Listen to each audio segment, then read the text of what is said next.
নমস্কার বন্ধুরা, পারমিতা টক্সের একটি নতুন ব্লগে আপনাদের সকলকে স্বাগত। এটি আমার ছেলের কাছে ব্যাঙ্গালোরে যাওয়ার ব্লগ। প্রত্যেক বছরই যবে থেকে ছেলে ব্যাঙ্গালোরে শিফট করেছে, গরমের ছুটি পড়লে আমি আর মেয়ে কিছুদিনের জন্য ওর কাছে চলে যাই। প্রায় 15-20 দিন ওর সাথে ওখানে কাটিয়ে আসি। অ্যাকচুয়ালি ও খুব কম ছুটি পায়, যখন আসে তখনও এত তাড়াহুড়োর মধ্যে থাকে। 2-3 দিনের জন্য আসে, সেই সময় ওর পছন্দের সব খাবার আমি বানিয়েও উঠতে পারি না, ওর সাথেও ঠিকমতো সময় কাটাতে পারি না। ভাবি যে ওর পছন্দের খাবার বানাবো কি, ওর সাথে গল্প করবো কি, ওর সাথে বাইরে ঘুরতে যাব, এই সমস্ত কিছু করে এত ঘেটে যায়, কোনোটাই ঠিকমতো হয় না। বোনও তার দাদার সাথে ঠিকমতো সময় কাটাতে পারে না। তো এই সময়টা গরমের ছুটিতে যখন যাই, একটু সময় নিয়ে যাই যাতে দুই ভাই বোনও মন খুলে সময় কাটাতে পারে দুজন দুজনের সাথে। আর আমিও আমার 2 ছেলে মেয়েকে একসঙ্গে কাছে পাই। ওইখানে গিয়ে ওর পছন্দ মতো খাবার রোজ দিনই ওকে বানিয়ে খাওয়ানোর চেষ্টা করি। যবে থেকে ও বাইরে চলে গেছে, আর ওর বাবা তো আগের থেকেই বাইরে থাকে, আমার রান্নার প্রতি আগ্রহটাই যেন কমে গেছে। আমি নিজে খেতে অত ভালোবাসি না, মেয়েও খেতে ভালোবাসে না, যার জন্য খাওয়া দাওয়ার ব্যাপারটা যেন ওরা না থাকলে একদম লিমিটেড হয়ে যায়। যাই হোক, উবের বুক করে এয়ারপোর্টে পৌঁছে গেছিলাম। সেখানে আমাদের চেক ইন হওয়ার পর আস্তে আস্তে এবার লাগেজ চেক ইনের দিকে এগিয়ে যাচ্ছি। আমি সবসময় যখন মেয়েকে নিয়ে একা একা ট্রাভেল করি, একটু সময় হাতে নিয়ে বেরোই, যাতে তাড়াহুড়ো না হয়। সঙ্গে কেউ থাকে না, লাগেজ থাকে, সব কিছু ম্যানেজ করতে হয়, যার জন্য একটু সময় নিয়ে থাকলে, বরঞ্চ একটু বসে থাকলে এয়ারপোর্টে অসুবিধে নেই। কিন্তু ওই তাড়াহুড়ো করতে গেলে নার্ভাস ব্রেকডাউন হয়ে যায়। আর সবচেয়ে বড় কথা, এমন 2-1 ঘটনা আমি ঘটিয়ে ফেলেছি এই জার্নিতে, এই ট্রাভেলের সময়। ছেলের কাছে যাওয়ার জন্য আমি এতটাই এক্সাইটেড ছিলাম যে আমি ডেটটাই গুলিয়ে ফেলেছিলাম। অ্যাকচুয়ালি 19 তারিখের ফ্লাইট ছিল, আমি 18 তারিখেই যাওয়ার জন্য রেডি হয়ে যাচ্ছিলাম। কিন্তু একদম শেষে লাস্ট মোমেন্টে টিকিট যখন চেক করতে যাই, তখন গিয়ে দেখলাম যে না, ওটা 18th না, 19th। এবং শুধু এটা নয়, আসার সময় আমি আরও সাংঘাতিক একটা ঘটনা ঘটিয়ে ফেলেছি। সেটা আস্তে আস্তে পরে আপনাদের বলবো, এবং শুনলে আপনারাও অবাক হয়ে যাবেন। অ্যাকচুয়ালি কিছুটা দিন সময় ধরে আমার একটু সময়টা খারাপ যাচ্ছিল। আমার হাজব্যান্ড অসুস্থ ছিল, আমার ফাদার ইন ল খুব অসুস্থ ছিল, আরও চারিদিকে নানা রকমের ঝামেলায় আমি এতটাই স্ট্রেসড ছিলাম যে আমি ভুলে যাচ্ছিলাম, কিছু কিছু জিনিস মনে রাখতে পারছিলাম না, যার ফলে কিছু গন্ডগোল করে ফেলি। যাই হোক, এখন অনেকটাই ভালো আছি, সুস্থ আছি। তো আমরা ফ্লাইটে বসে যাই, ওইখানে অ্যানাউন্সমেন্ট হতে থাকে। আর জানলা দিয়ে দেখতেই পাচ্ছেন আরেকটি ফ্লাইট উড়ে যাচ্ছে অন্য কোথাও, হয়তো অন্য কোনো দেশে বা অন্য কোনো শহরে।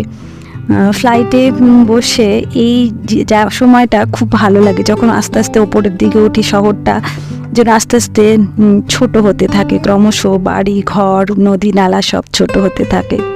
যাই হোক, মোটামুটি 2.5 ঘন্টা লাগে এয়ারপোর্টে যাওয়ার পর থেকে, ফ্লাইটে বসার পর থেকে। কলকাতা দমদম বিমানবন্দর থেকে ব্যাঙ্গালোর পর্যন্ত 2.5 ঘন্টা টাইম লাগে ফ্লাইটে। তো ওইখানে পৌঁছে তো যাই, কিন্তু প্রত্যেকবারই লাগেজের জন্য আমাকে অনেকক্ষণ ওয়েট করতে হয়। লাকিলি জানি না এইবার কোনো কারণে তাড়াতাড়ি চলে এসেছিলো, নইলে আমি যেহেতু একটু প্রথমে চলে যাই এয়ারপোর্টে, আমার মালপত্রগুলো আগে চলে যায়, যার জন্য সবার শেষে ওগুলো আসে লাগেজে, অনেকক্ষণ ওয়েট করতে হয়। এইবার লাকিলি একটু তাড়াতাড়ি এসে গেছিলো। আমি আর গুনগুন দুজনেই খুশি ছিলাম যে চলো এবার একটু তাড়াতাড়ি। আর অপেক্ষাও হচ্ছিল না, ছেলে বাইরে অপেক্ষা করছিল, ছেলের বন্ধু। এবং সেই সময় আরও একটি কাণ্ড ঘটে, ছেলের ফোনটিও সুইচ অফ হয়ে যায়, ওকে আমি কিছুতেই কন্ট্যাক্ট করতে পারছিলাম না। ফাইনালি ওর বন্ধুর ফোন থেকে ও আমায় ফোন করে জানায় যে মা, আমি এয়ারপোর্টের বাইরে দাঁড়িয়ে আছি, তুমি আসো, অসুবিধে হবে না। ব্যাঙ্গালোর এয়ারপোর্টটি খুবই সুন্দর, এত সুন্দর আমি বলে আপনাদের বোঝাতে পারবো না। ভেতরটা যেমন সুন্দর, বাইরেটাও ততটাই সুন্দর, একদম রাজসিক ব্যাপার।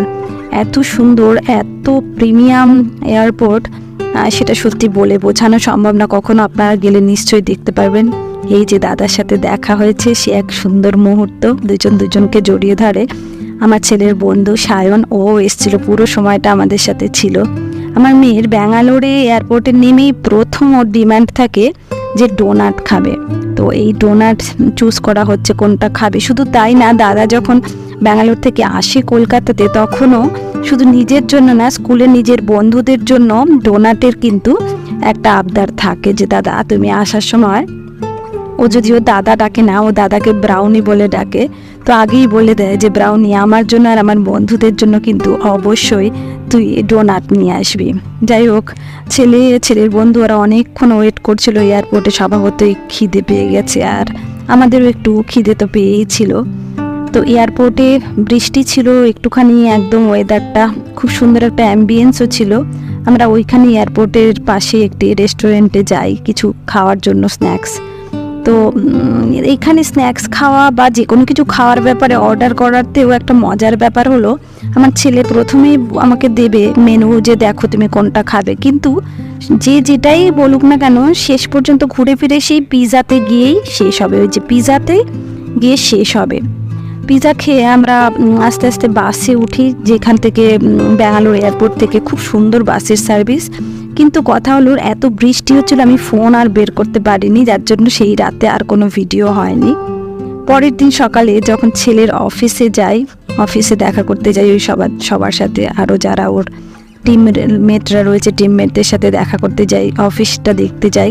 সেখান থেকে যখন ফিরি তখন আমি ওর এই সোসাইটির ভিডিওটা আর কি করতে পারি। তার আগে রাত্রিবেলা টায়ার্ডও ছিলাম, প্রচণ্ড বৃষ্টিও ছিল, ভিজে গেছিলাম মালপত্র নিয়ে, আর রাত্রিবেলা আর কোনো ভিডিও করতে পারিনি, মানে রেকর্ডিং করতে পারিনি। তো ভেতরটা দেখুন, ও একটা সোসাইটির মধ্যে থাকে, স্প্রিং ভিলা, এটা HSR লেআউটের কাছে ব্যাঙ্গালোরে। এত সুন্দর সোসাইটি, যে ব্যাঙ্গালোরে যে সবচেয়ে সুন্দর জিনিস যেটা ভালো লাগে স্পেশালিটি, সেটা হচ্ছে গাছ। এত সুন্দর গাছ রয়েছে এখানে, আর ফুল গাছ এবং ভ্যারাইটি অফ ফ্লাওয়ার্স, আপনার মন একদম ভরে যাবে। এই সমস্ত ভিলাগুলোই একই রকম দেখতে, ভিলাগুলো 4 তলা, প্রতিটা ভিলাই 4 তলা। তো আমি এই ভিলাটার এখানে একটা প্লেগ্রাউন্ডও আছে, ভিলাতে ঢুকে আস্তে আস্তে রেকর্ড করার চেষ্টা করি ভিডিও। খুব সুন্দর একটা পার্ক রয়েছে এখানে ছোট বাচ্চাদের জন্য, আর সব ভিলার সামনেই দেখুন খুব সুন্দর সুন্দর গাছ, এত সুন্দর গাছ আর অনেক রকমের ভ্যারাইটি গাছ। আর এখানে লোকজন খুব সুন্দর পরিষ্কারভাবে থাকে, মানে নোংরা নেই। আমার এত ভালো লেগেছে যে প্রতিটি বাড়ির সামনেই এত সুন্দর পরিষ্কার পরিচ্ছন্ন, এত সুন্দর গাছ রয়েছে। সেই গাছগুলো শুধু রয়েছে না, সেগুলো তারা এত সুন্দরভাবে মেনটেন করে। সকালবেলা হলেই তারা সমস্ত বাড়ির সামনেটা ধোয়া হয়ে যায় পাইপে জল দিয়ে, সুন্দর আলপনা দেয় কেউ কেউ তাদের বাড়ির সামনে। সাউথের এইটা একটা খুব সুন্দর রেওয়াজ যে তারা সকাল সকাল বাড়ির সামনেটা সুন্দর করে পরিষ্কার করে মুছে, তারপর সেইখানে আমি যখন আন্ধ্রাতে থাকতাম ওরা তিলেগুতে বলতো মুগ্গু, সুন্দর করে চক মাটি খড়ি মাটি দিয়ে ওরা আলপনা দিত। এই দেখুন ভেতরে ভিলার একটা ওয়াল রয়েছে পাঁচিল, সেটাও খুব সুন্দর। এইখান দিয়ে অনেক বড়, অনেকটা এরিয়া জুড়ে, আমি যে গেটটা দিয়ে ঢুকেছিলাম সেটা সেকেন্ড গেট, আর এইখান দিয়ে একটা প্রথমের বড় গেটও রয়েছে। এইখানটা দিয়ে ঢুকলে মনে হবে যেন ইন্ডিয়াতে না, ইন্ডিয়ার বাইরে কোথাও রয়েছে। এত সুন্দর, মানে চারিদিকের পরিবেশ, পরিচ্ছন্নতা বোধ মানুষের, এবং তাদের সকলের গাছের প্রতি যে একটা প্রেম ভালোবাসা, সেটা দেখে মনটা সত্যি খুশি হয়ে যায়। আর ব্যাঙ্গালোরের সবচেয়ে স্পেশালিটি হচ্ছে যে আগে তো ওয়েদার আরও ভালো ছিল, আমি প্রায় বছর 10 আগে ওইখানে ছিলাম, বছরখানেক ছিলাম, তখন এত সুন্দর ওয়েদার ছিল, আপনার এসিও লাগাতে হতো না ঘরে। কিন্তু এখন ছেলে বলছে এসি ছাড়া থাকা যাচ্ছে না, এবং আমিও গিয়ে দেখলাম যে এটা সত্যি, এসি ছাড়া থাকা যাচ্ছে না। গরমটা আগের চেয়ে অনেক বেড়ে গেছে, এবং বৃষ্টিও আগে যেরকম ফ্রিকোয়েন্সিতে হতো এখন বৃষ্টিও কিন্তু অনেকটাই কম হয়। তবুও অন্যান্য স্টেটের তুলনায় কর্ণাটকে, ব্যাঙ্গালোরে সবসময় বৃষ্টি হয়, আপনাকে ছাতা একটা সবসময় ক্যারি করতে হবে যে কোনো সময়। এই দেখুন শিউলি ফুল, এই বাড়িতে সবচেয়ে যে জিনিসটা আমার ভালো লেগেছে, গাছ তো রয়েছেই, তার মধ্যেই ঘরে ঢোকার সামনেই একটা সুন্দর শিউলি গাছ ছিল। তো শিউলি গাছের ফুল এবং শিউলি গাছের গন্ধ, পৃথিবীর সবচেয়ে পছন্দের জিনিস হলো আমার শিউলি ফুল। তার স্মেল আমার এত ভালো লাগে। তো বাড়িটায় গিয়েই প্রথম ভালো লাগা ছিল এটা কি শিউলি গাছ রয়েছে, গাছ তো রয়েছেই, তার সঙ্গে আমার সবচেয়ে পছন্দের গাছ শিউলি গাছ রয়েছে। গাছ ভর্তি ফুল, আর নিচে পুরো একদম কার্পেটের মতো শিউলি ফুল সকালে পড়ে থাকতো। যদিও জুন মাস, মে মাস, গরমের সময় এত শিউলি ফুল আমাদের এখানে হয় না, অক্টোবরেই হয় পুজোর আগে আগে, কিন্তু এখানে আমি অদ্ভুতভাবে অবাক হয়ে যাই শিউলি ফুল দেখে, এবং একই রকমভাবে খুশি ও আপ্লুত হয়ে যাই। আরও একটা ভালো লাগার জিনিস যেটা আমি জানি না, সকলেরই একটা আলাদা আলাদা বিশ্বাস থাকে ভগবানের প্রতি। আমার জীবনের মানে আধারই হচ্ছে হনুমানজি। আমি তাকে এত ভরসা করি, বিশ্বাস করি, যে কোনো বিপদে আমি তার শরণাপন্ন হই। তো এই বাড়িটা ভালো লাগে এই কারণে যে ঢুকেই ঘরে একদম ড্রয়িং রুমে এত বড় একটা হনুমানজির ফটো রয়েছে, এত সুন্দর, মানে আপনাদের দেখাচ্ছি, দেখলেই আমার একদম মন একদম প্রশান্তিতে ভরে যায়, এত তৃপ্তি, এত শান্তি। বাড়িটিও যথেষ্ট সুন্দর, 4তলা ভিলা, নিচটাতে ড্রয়িং রুম রয়েছে, ডাইনিং স্পেস রয়েছে, ওপেন কিচেন রয়েছে, একটা ওয়াশিং এরিয়া রয়েছে।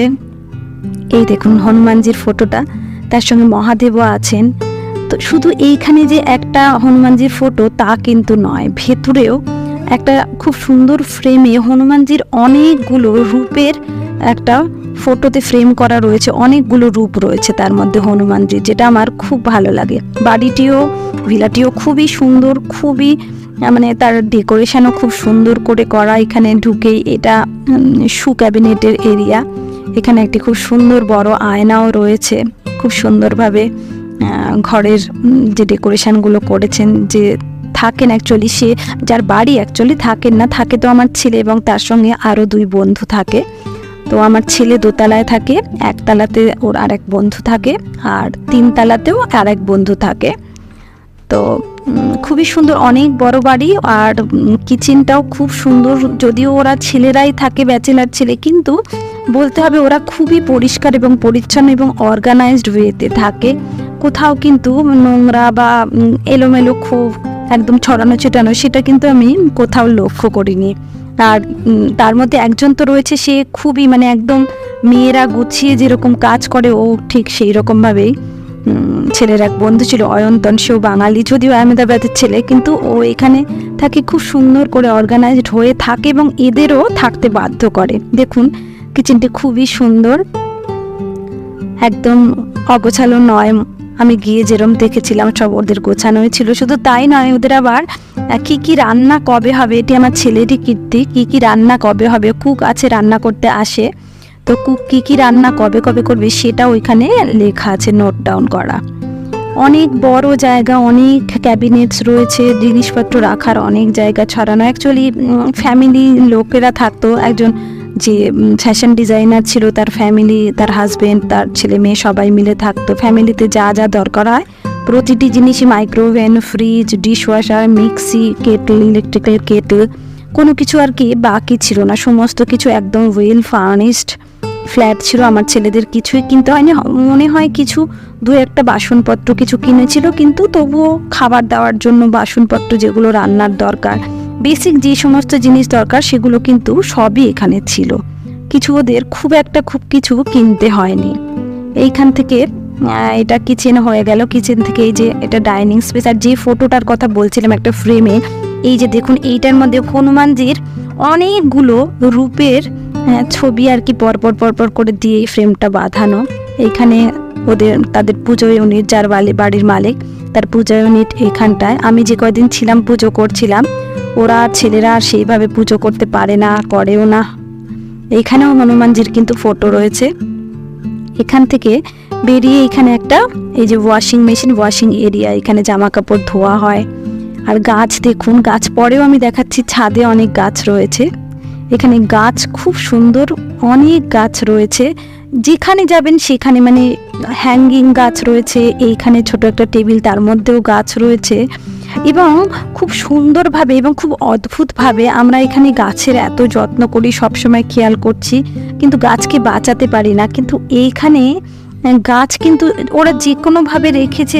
যে বাড়ির মালিক, সে তো থাকে না এখানে, মুম্বাইতে থাকে, ছেলেরা থাকে, তারা ঠিকমতো জলও দিতে পারে না, মালি হয়তো কখনো কখনো এসে জল দেয়, কিন্তু গাছগুলো খুব সুন্দরভাবে ওয়েল মেনটেন্ড, মানে নিজেরাই হয়তো পরিবেশের জন্য, আবহাওয়ার জন্য, বৃষ্টির জন্য না আমি ছাদে চলে এসেছিলাম জানেন তো। কিন্তু এখানে এসে একটা কাণ্ড কি হলো, ছাদে এসে বৃষ্টি দেখতে দেখতে আমি ভুলেই গেলাম যে আমি ভিডিও করছিলাম।